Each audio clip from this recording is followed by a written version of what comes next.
Good evening and welcome to another episode of Law and Order. We're going to talk about a very important, very interesting, a topic that's been talked about day to day in the society, in common life, child abuse. And to talk about child abuse, we have with us today Mr. Harshana Nanakkara, attorney at law, who has got a vast knowledge and experience and who's very thorough because he specialized himself in child abuse cases, and he's been throughout handling a lot of questions about what child abuse is. So very good evening to you. Good evening. So child abuse, I know it's a very vast area, Harshan, but let's talk first of all and give our viewers an idea of what child abuse is really on a layman's point of view. Yeah, the word child abuse is the word used by society or even among us lawyers to explain a wide range of harm on children. They could be physical abuse which are not sexual in nature, it could be sexual offences, it could be verbal harassments, it could be trafficking a child, it could be publishing some material in relation to a child. All those things which is harming the child we call in general as child abuse. But there are other criminal offences it would fall under depending on the facts, as rape or grave sexual abuse or trafficking or whatever.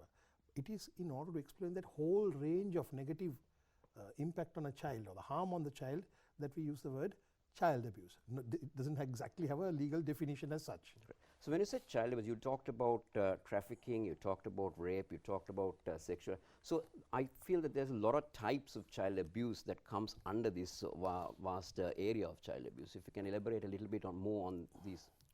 There are many laws relating to children and protecting them.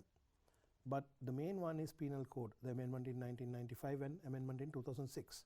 Which has introduced a range of criminal offences to prevent children being harmed. For an example, there's a thing called under section 286A of the Penal Code, obscene publication. That means exhibiting pictures of children in a sexual manner, using children to appear in obscene or indecent exhibition or show. Then there's cruelty to children, which are generally ill-treating, neglecting or assaulting a child. That is 308, cruelty to children. I mean, I can give you a whole range. Then there's sexual harassment by words or by action. Then there's 360A of the Penal Code, procuration, that is hiring children to be prostitutes or to leave the country to be brought into the country, right? And then there's what you call sexual exploitation of children under section 360B, that is knowingly allowing a child to stay in a premises for the purpose of sexual activity or indecent exhibition or show, gives money to the children's parents to use them for sexual purposes. And then you have trafficking, that is buying or selling any person including a child, and then recruiting couples to bear children for money, obtaining an affidavit of consent from a woman to get an adoption of an unborn child. Then there's statutory rape. Now statutory rape is something very interesting. Statutory rape means if a child is under the age of 16, even if the child consents for the intercourse, right, still that amounts to rape. Then there's incest. That's when a father or someone related committing a sexual offense on the child. Then there's what you call grave sexual abuse. That is almost any activity for sexual pleasure which does not involve penetration of the girl. And there's publication of material related to children. These are all various offences with regard to children. You did mention about verbal and physical abuse about when you was talking about sexual harassment to children. If you can elaborate a little bit on that. Yes, basically we have section 345 that is called sexual harassment, and the other one is section 308A, cruelty. Now 308 cruelty does not have a sexual implication on it. That means it could be a mother or a father or someone who has the custody of a child treating the child cruelly or neglecting or ill-treating and causing injury. Now that injury involves not just physical injury to the hand or whatever, but even emotional trauma is classified now as an injury. That is cruelty to children under section 308A of the Penal Code. However, section 345, which is very interesting because many in the public ask me that question, that is if you use words or even just actions to cause a sexual annoyance, that could amount to an offense. Even if you take as a workplace, right? If a lady is being spoken to in such a way that it causes sexual annoyance, that will amount to an offense. Same thing goes for children as well. So in those instances, the physical injury is not even needed. Words are enough. If they come and make a remark about your personal some sexual organ before you, that could amount to an offense. So that will come under verbal sexual abuse. We have offense called under section 345 called sexual harassment. So under that it will come. Yeah. So when you take when you say children, so children, obviously when you say children, it's from 0 from the day that they're born and going up to 18. You categorize them as children. But then when you come to a certain age, like when you're 13, you become a teenager. So when you take child abuse, like does it differ from a teenage child to, or is it all in common to every children? Well, it's like this. The law doesn't differ. 0 to 18, a child is a child.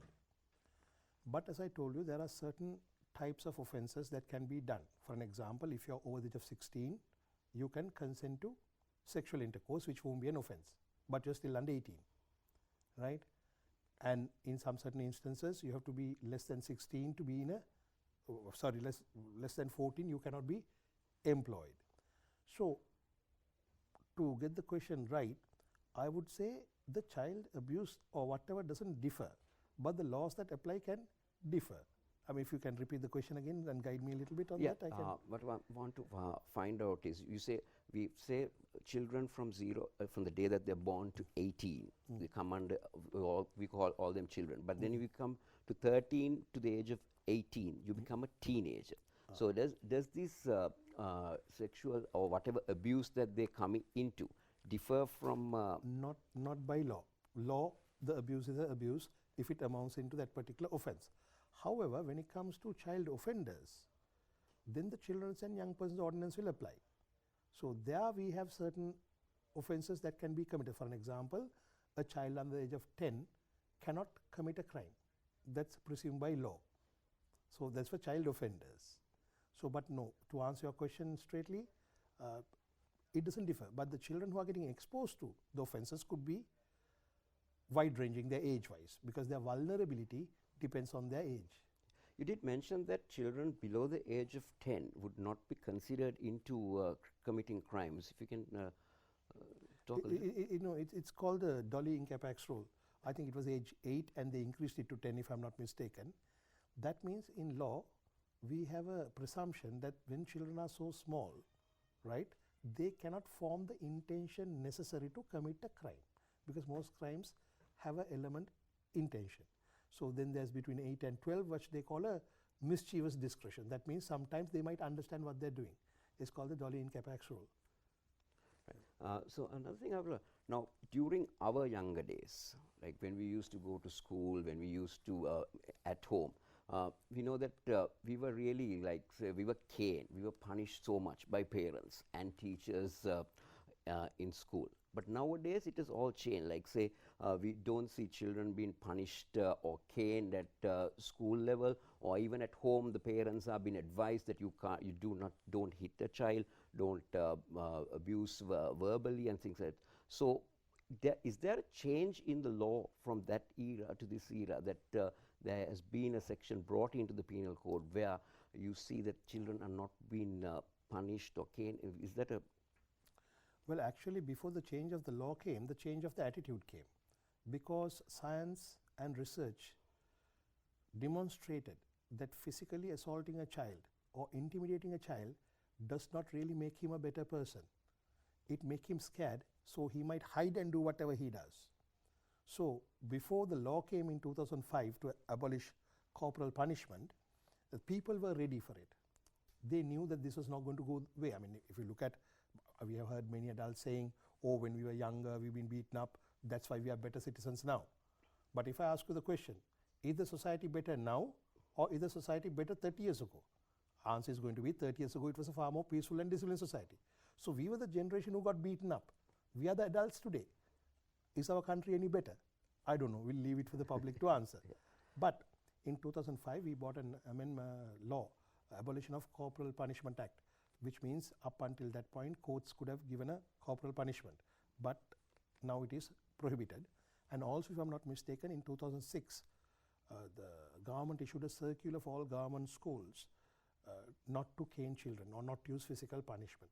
Frankly, physical punishment will only make the child more scared and lacking in confidence, and they think it's disciplining, but that disciplining will create a very unhappy adult when they grow up without confidence. So that's why the science is not supporting that attitude anymore. And another thing that I would like to ask you about, now we see a lot of people in villages, parents, due to poverty, due to the lack of ability to run a family, to adopt their children, to send them to schools, to look after them. They do send these children into doing working like a domestic or a servant at various big houses and various places. How does this come into as child abuse? Well, again, it could amount to child abuse depending on the situation. Now, as I told you, actually more than a law issue, this is a social issue. Our policy is mainly to make sure the child does not get separated from their biological family. But sometimes it can happen, as you rightly pointed, due to poverty. For an example, if we say the breadwinner is the father, and the father suddenly passes away, and then the mother has no way to survive, right? Then the child might be sent as a domestic servant or anything really, almost anything. So in those instances, the policy is to try to keep them somehow together by financially helping the mother. And if that fails, we look at things such as adoptions. So the child will have a family background. But your question whether this will amount to child abuse, I mean the separation itself will not amount to child abuse. But you know, when a child is separated from their biological caregivers or surroundings, they are the ones who get raped. They are the ones who get used for begging on the road. Those are offenses. So whenever a child fall out of their biological protection network, there's potential to abuse. In fact, we live in a very cruel society because child abuse is it's unbelievable. It's unbelievable. Yeah. So, and you just mentioned that I was next coming into that. We see on the streets, we see a lot of children being used as beggars to beg for money, and there are instances. I don't know whether they are their real biological parents or whatever, but we see a lot of this happening. So these also can mount into this concern that you were talking about. Yes, because section 288 of the Penal Code, it says causing or procuring children to beg is an offense. But this is not just a legal problem, it's a social problem as well. See, if you are using a child to beg, or if the child is in need of care and protection, right side on the street without having a place to live, living in a small, under a small hut, the law can take into force and arrest the parents, take the child and put them in a home. But again, we have to understand, is this, I mean, if those parents are only having one meal a day, they can only afford to give one meal a day for the child. We can't call that cruelty because that's all they can afford. But there are certain instances where children have been used. You know, sometimes they hire from drug addict parents just to hold near the traffic lights so people will feel the sympathy and give the money. So what we have to do is not to arrest everybody and separate these children from the families, but bring them into shelters, figure out whether there's a real problem that they're facing, and then provide them social support. But if they're doing it as a business, then punish them. So what do? We round everybody up and dump them somewhere in Ridiyagava. These are not just law, these are social issues as well. Yeah, I think I need to go back to a question that we talked about caning and punishing. We saw a recent news item where there was a child who died due to caning and punishing. So how does this act on this? Well, first of all, as I told you, law can only do so much. Education and social sensitizing is very important. We live in a society running behind mythical things and not behind science. I think you are referring to that child where what a shaman lady was trying to exorcise, right? So this is what the problem is. Probably she was beyond control of the parents. She was acting weird. So they would have thought the spirit possessed her of some sorts.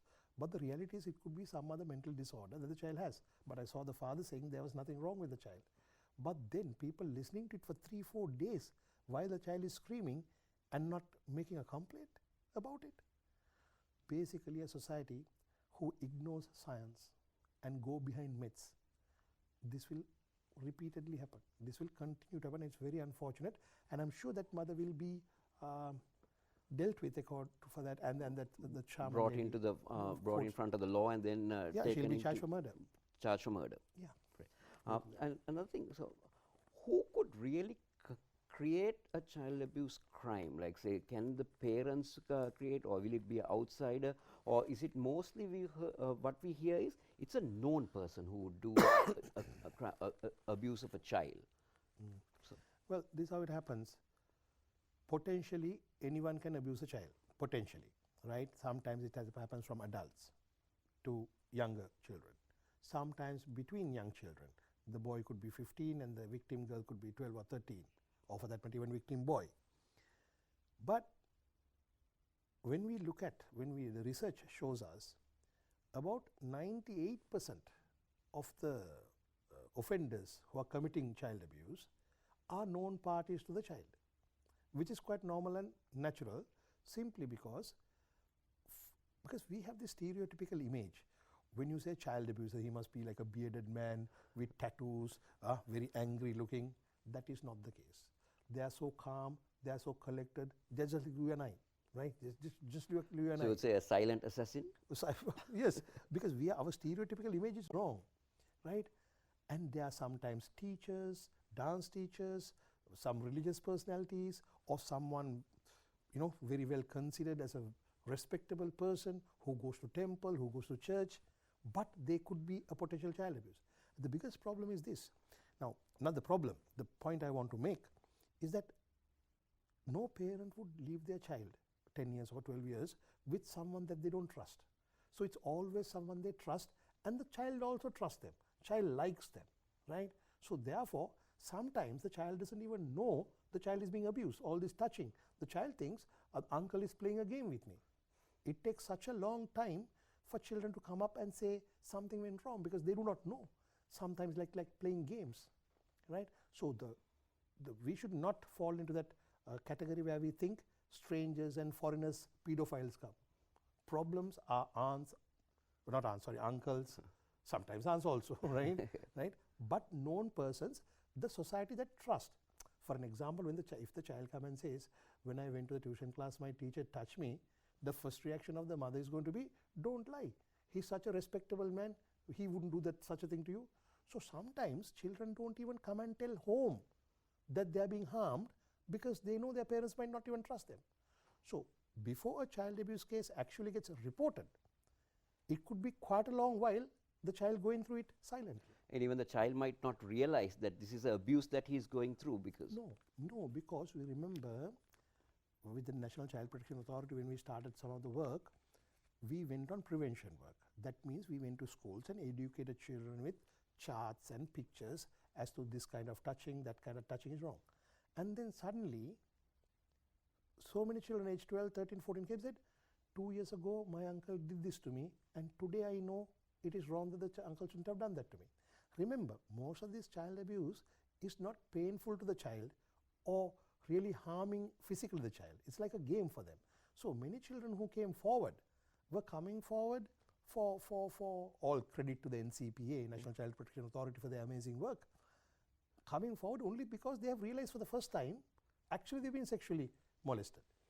Yeah, and so when it comes to child abuse, does it come under the Civil Act of Sri Lanka, or does it come under the Criminal Act? It's a crime. It's a crime. It's a crime. It's a plain and simple crime, nothing to do with civil law. Yeah.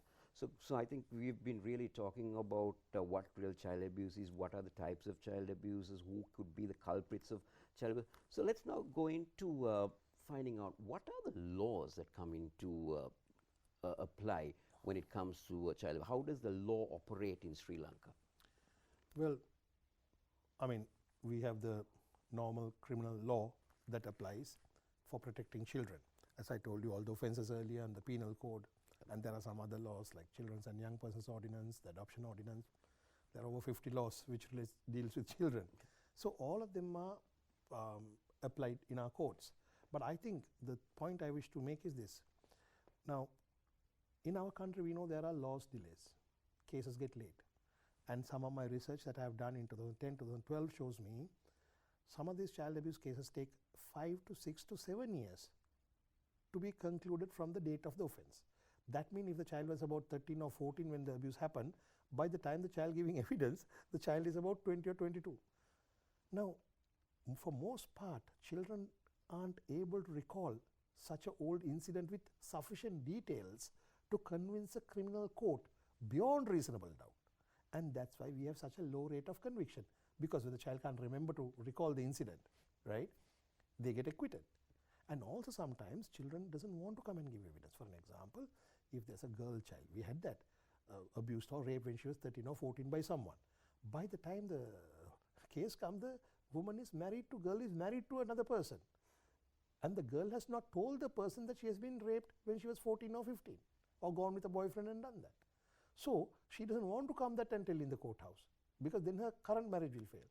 So the biggest problem we have is the delay inside the courts and in the investigative system that causes harm to the children. We cannot do justice to them when things are so late, and it's terrible actually.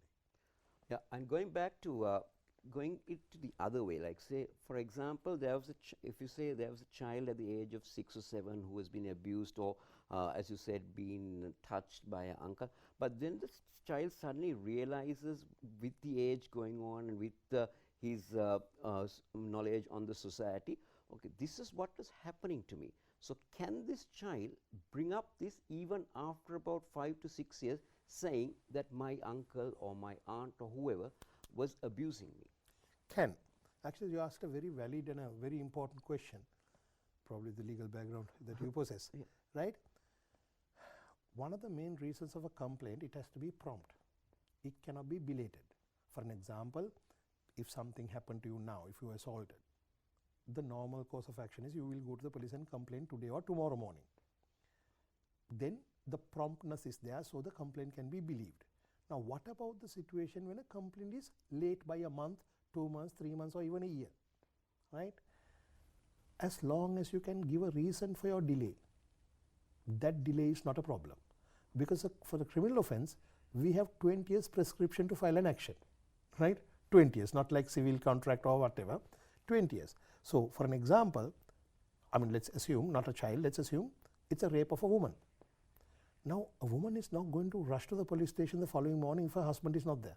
So, she might wait home till her husband returns after 2-3 days. And as long as she can explain this is the reason for the delay, then that complaint will be entertained and it will be credible in a court of law. Now, take the nature of child abuse. If the abuser is the father, which is not uncommon in this country by the way, they are not going to talk against the father till they turn about 19, 20 anyway. So, they could be silently suffering from 14 to 18. So, the only thing the police will write, will ask one question: why did you wait for 5 years to say this?